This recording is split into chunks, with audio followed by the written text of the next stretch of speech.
Hello, everybody. Welcome back to the Intuitive Life Coach and happy 2023. Y'all, I remember when I was younger thinking really far out about reaching these numbers of the year and thinking they were so far away. And here we are. I was born in 80. So according to those that are younger or born in the 2000s, those of us that have been born prior to the 2000s are kind of ancient at this point. And at one point in my life, I also thought people that were in their 30s and 40s or 50s were old. Now I am in that age bracket and I couldn't be more happy with it, honestly. I think that the older we get, the more we come into our understanding of our truth. And if we allow ourselves to heal and release things that have kept us stuck in our lives, we really can have abundance and joy the older we get. And so today I want to talk a little bit about how often we set New Year's resolutions and how often we don't complete them. I know that when I was younger, I would often, have all these ideas, or I would think about, this is what I'm going to do next year. And I never was one that set these outrageous things. It was always more like, I'm going to lose weight this year, or I want to, I don't even know, make more money at something like that. And I look back and there's years and years and years and years, I never accomplished any of the things I set out to do. But the older I get, I understand a little bit more that a lot of the things that I was attempting to achieve in my life, I was not in a place of being able to achieve it because I was not aligned with the energy of achieving the goal. And so today I want to talk a little bit about the importance of development of self and the pursuit of goals. If you have followed my podcast over the last year, I believe I'm on I would have to look. I think this is my 54th episode or 55th or 55th. Anyways, you know what I mean. I had these goals set at the beginning of 2022. And I'd actually started some of them in 2021, such as writing my book and getting it published. And I had these ideas in my head of how it would look and how it would go. And I even hired people to help me. Even back in 2021, when I realized that my spirit or my higher self was guiding me to start my own business, write books, and become a healer in many ways, I began to try to set myself up for the success of that. And I remember not knowing where to start. I didn't know what process to take. And so I just kind of began looking for things to do. And I started to just allow my intuition to lead me to resources, I guess. So I started to invest time and money into courses and into getting certificates and into kind of aligning myself with the things that I felt in my spirit I would be moving towards in the future. And when I started that process, I had all these ideas in my head about how they were going to go. I remember, I think one of the very first things that I did, if I remember right, was I enrolled in the course to become certified as a spiritual life coach. And as I went through that process, I began to realize that a lot of the things I was learning kind of didn't line up with where I saw myself going. And I also realized that some of the things they were teaching were not aligned with who I was and the things I held as a value. I remember I completed the course, but I felt really convicted in reaching out to those who were teaching it and sharing my thoughts on some of the things that they had been teaching. And if those who have followed me, I've worked in the mental health field all my life. And I have many friends that work in the mental health field. I am friends with several therapists. I'm friends with service providers, case managers, med providers, people that work in prisons, any and mostly all of the mental health different avenues that you might find around the area I live anyways. I have acquaintances in all of the areas, and I think they're wonderful people. There's an understanding as I have grown and healed that, me myself working in the mental health for so long, I had this epiphany as I began my own healing journey that a lot of people that are working in mental health have yet to do a lot of their own healing. And so in some ways I kind of had an understanding of why this coaching program was teaching what they were teaching, but it also kind of conflicted against my own understanding of things. The way they would teach about becoming a coach was to speak against therapists or to try to get people to avoid going to therapy or working with mental health providers, because they didn't know what they were doing or they weren't really helping. And so this really kind of rubbed me the wrong way. And I'm not normally a person that speaks up for things.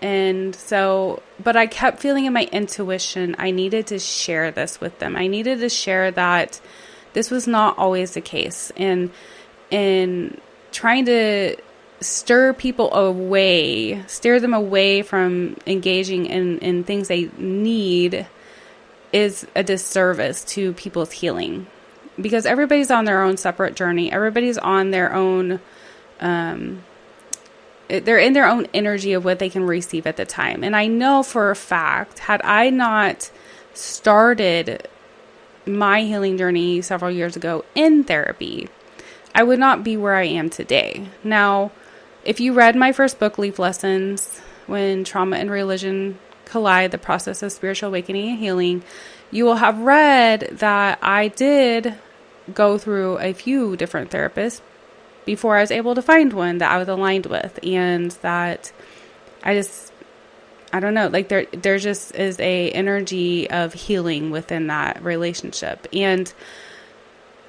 But prior to that, had I not allowed myself to be open to the experience, I wouldn't even be in the place of finding that.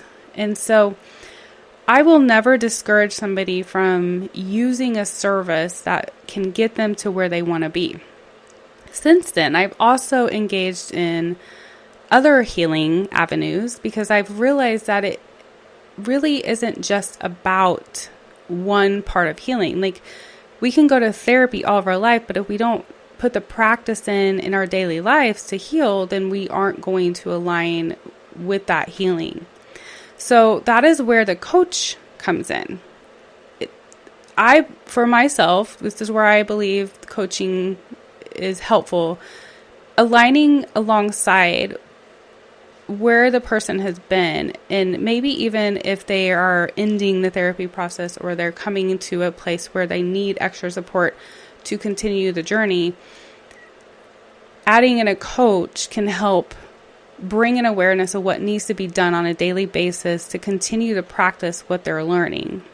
Now, me being a spiritual coach and an intuitive coach, helping to heal based on understanding of energy and our spirit and manifesting and aligning with our higher self, I have a different view of maybe what could be shared in a therapy session. A lot of therapists aren't going to talk to you about aligning with your higher self or connecting in with your energy through meditation or manifesting. Unless you find someone that I've been lucky enough to find. A lot of them are more centered around having you talk about something and then kind of processing it, which is also good. We need to do that too. However, there's always two avenues. There's always different ways we can take to heal. And so I did end up reaching out to the people that were leading this program and sharing with them my concerns. And I haven't gone back to look or communicate with them since, because it's been quite a while. It's been probably a year and a half since this happened. I know that they had told me they were going to change their program and they were going to take out some of those things that were discouraging people from engaging in mental health, which I was really glad that I reached out, because had I not, they would not have even been aware that that was kind of not supporting people in their healing. So that was one thing that I kind of saw as a challenge that I had to overcome, but I was able to move through. That was kind of the first step for me. And then I went on to get I enrolled in a Reiki course and was certified with my first and second Reiki. And then this last year, I went ahead and completed my and got my Reiki Master certificate. I also got my sound healing certificate and my meditation and mindfulness certificate and I went through, there's another podcast, if you want to look for it, it's wonderful. I encourage you to follow them. The Global Sisterhood podcast, they offer leadership classes for women to start women's circles.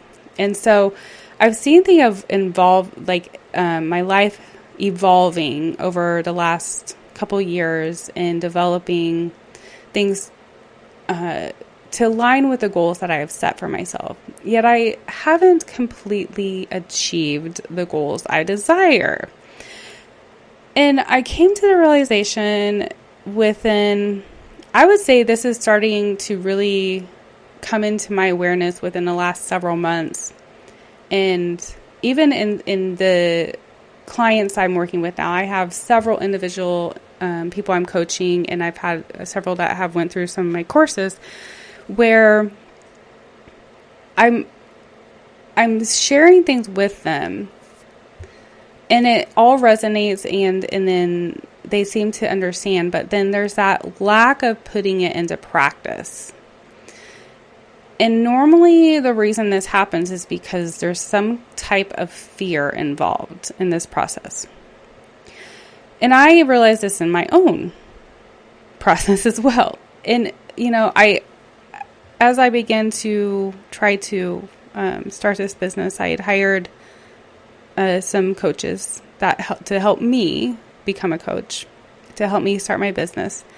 And when I've been through probably at least 3 different coaches in the last couple years. And I realized that as I was going through the courses, they had wonderful material. They gave me all the tools I needed. But there was still a lack of movement and growth the way I had desired it to be because I had fear. The fear was, what will people think? Why, if I really truly have had a fear of success. I've had fears of failure. I've had fears of charging money. I've had fears of not knowing what I'm really going to offer to people and if I can follow through on the offer. All these things kept coming up for me. And so the reason I bring all this up for you, like my own personal journey in this, is because I want to bring an important awareness to what goals really are meant to do in our lives. If we focus on the end result and what we want to accomplish, we often get our minds and eyes off of the small little things that we achieve in the pursuit of the goal. And I noticed this happening in my life. Once I finished my first book, I moved on to my second, and I did not allow myself much time to kind of bask in that accomplishment. Like, I moved very quickly into the next goal. And this is how life is. Like, we often achieve something and then we're like, oh, well, that didn't feel the way I thought it would feel. And so we set another goal. And it's not a bad thing. But this is where we get lost in the pursuit of our goals. Is we think that when we achieve it, we're going to feel a certain way, or we're going to have this acknowledgement, or we're going to have the desire, whatever it is. And then when we get it, we realize, well, this is good, but I kind of want something else, or I want to do more. And so goals aren't necessarily about the achievement and the end result. The importance of setting goals is the development of yourself and the attempt to achieve the goal. And I'm going to say that again because it's really important to understand. The reasons that we set goals and work towards them, and what we should be grateful for and focus on in the pursuit of them, is the development of self in the pursuit of achieving a goal. If there's no development of self in achieving the goal, once we get the goal, we're not going to even have a moment of an acknowledgement of it because there's going to be something else we want.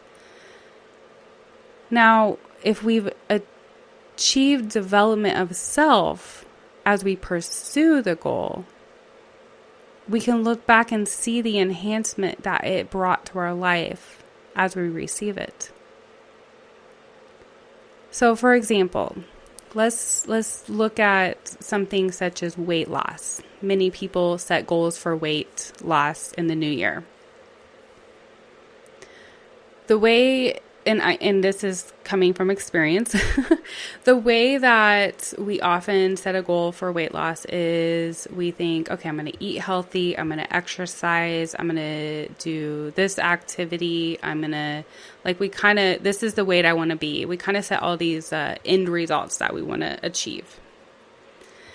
And then we go straight on towards these. I know if anybody's like me, I set a goal and I'm like all in. I'm also a fire sign, so everything I do is very fiery. So we start working out every day or a couple of days a week. We start eating salads for every meal. We start beating ourselves up every time we eat a cookie or a piece of cake. We start denying ourselves of things that are not going to align with that weight loss goal. We start weighing ourselves. We start thinking about our weight. We start, we might download apps to keep track of our food. We might do all these things in attempts to reach this goal. Yet the whole time we're attempting to reach it, we're not truly focusing on the development of self in pursuit of it. We're thinking about the end result. And that's why things like starving ourselves or feeling bad if we miss a day of exercising, or exercising for the purpose of almost punishing our body or trying to force it to be a different way, or only eating foods that we see as healthy, like salads, and denying ourselves of anything that we might actually enjoy. Now, changing these things and doing these things are not bad, but it's the energy you have behind it in the pursuit of using that tool to get to your goal that matters.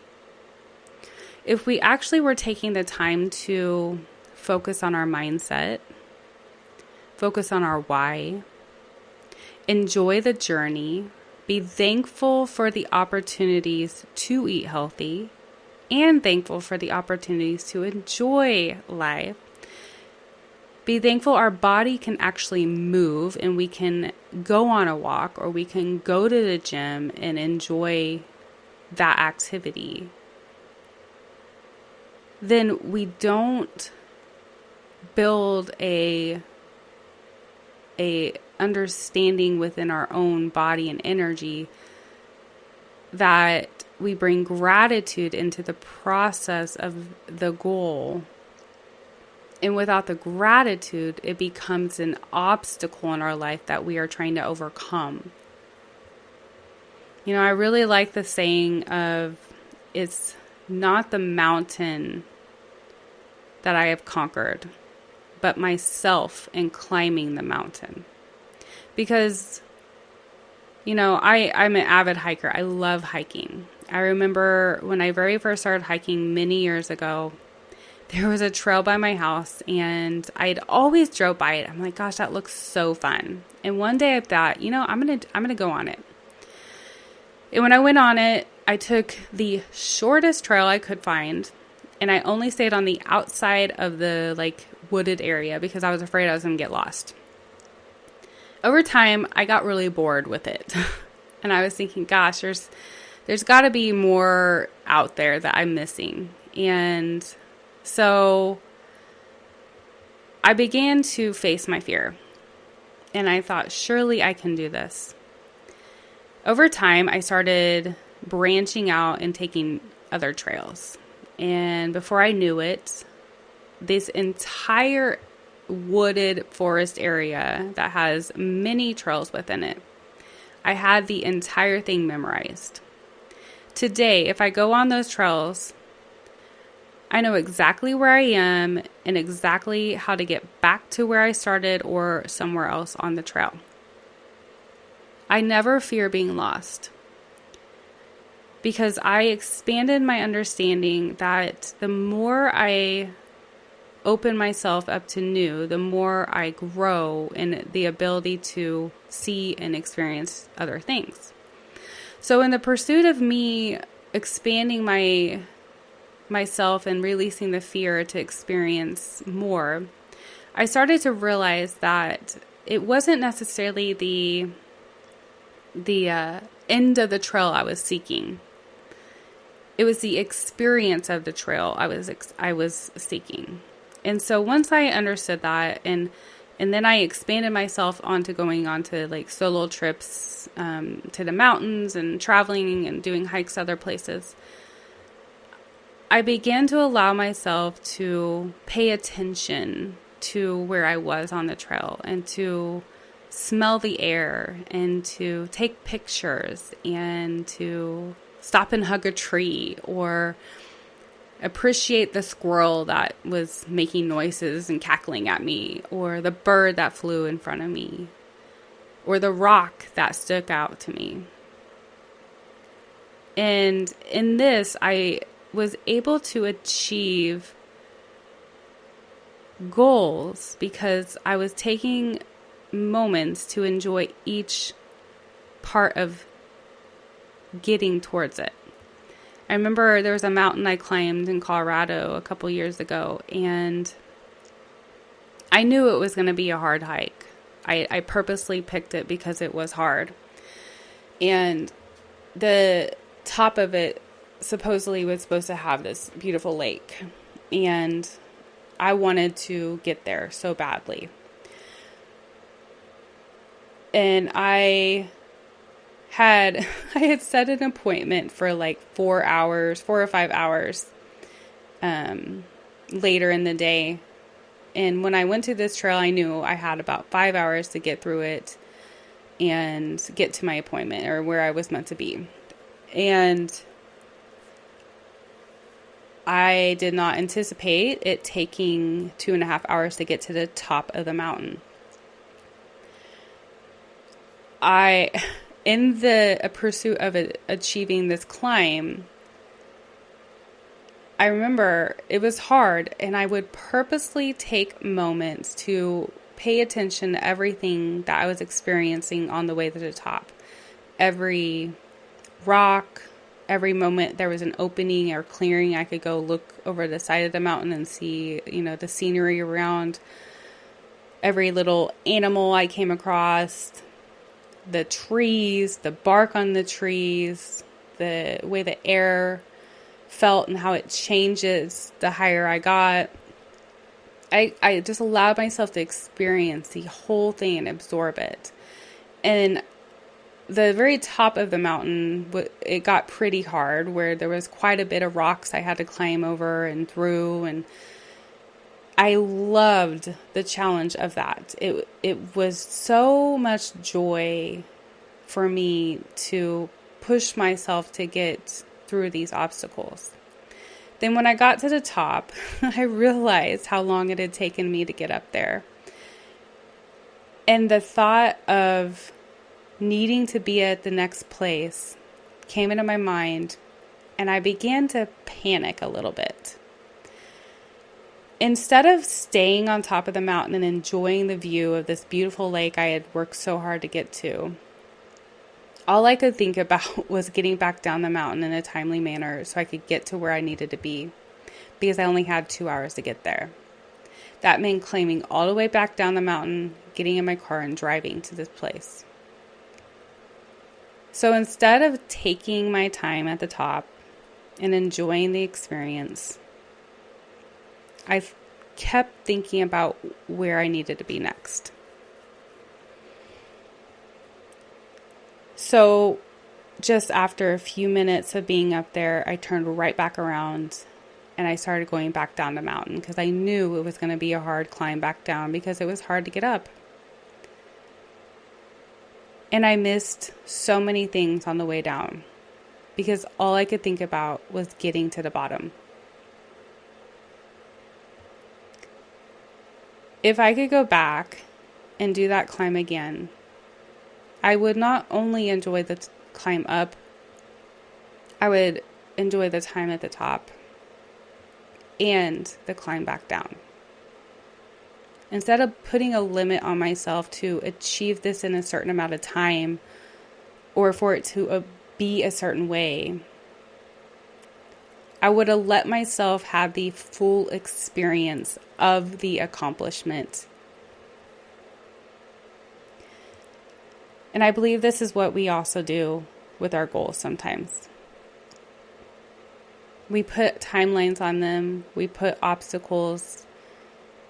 We have these ideas of what it will look like when we get there or why it needs to happen, instead of focusing on the development of self and achieving them. If we took the time to really focus on what it is that we desire and why we desire it, aligning ourselves with our higher self, tuning back in with our intuition, trusting that the journey that we're on is being guided and led by the universe, and beginning to align our energy with the things that we desire, all the obstacles we put in our way begin to simply become lessons. The lessons allow us to grow. and develop ourselves in the pursuit of growing towards a goal. So if you're setting any kind of goal for this new year, or you're wanting to achieve something in the next year, maybe take some time and write it down and think about what it is. But also spend some time thinking about how you're going to enjoy the process of getting there.